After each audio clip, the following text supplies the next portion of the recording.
When I first came here to YouTube, I enjoyed every aspect of this site, and I truly think this is one of the best ideas for a website since the internet began well over a decade ago. It gave comedians a place to make people laugh, it gave artists a place to show people their work, and it gave musicians a place to share their music. And more importantly, it gave everyone else an opportunity to share their talents with the rest of the community.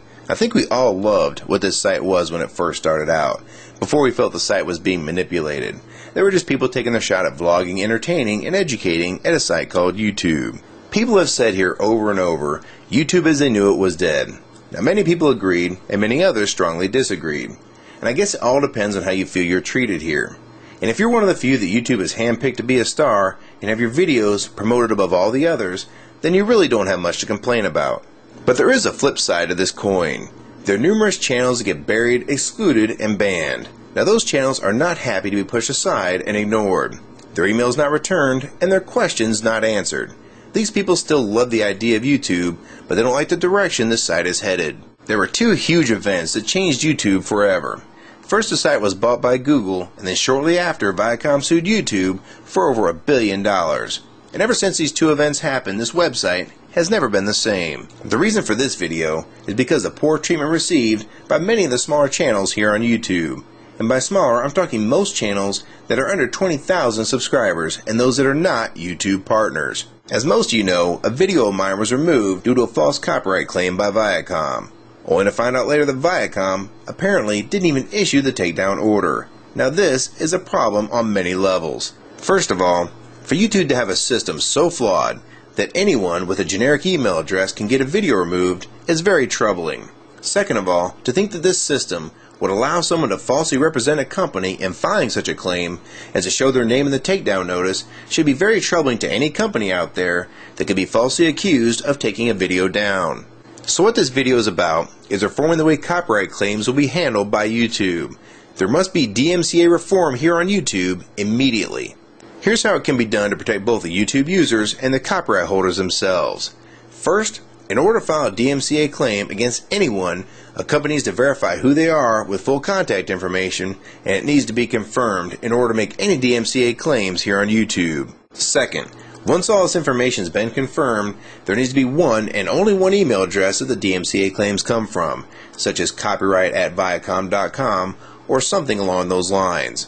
Third, there needs to be a user ID number that consists of letters and numbers that's unique to that company, like XViacom11 for example.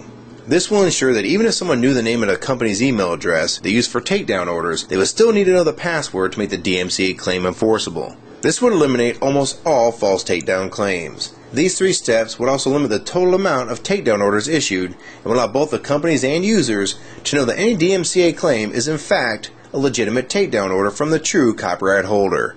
While this list may not be perfect and it can be improved, this will still help eliminate most false copyright claims immediately, and thus reduce the current workload on the YouTube staff.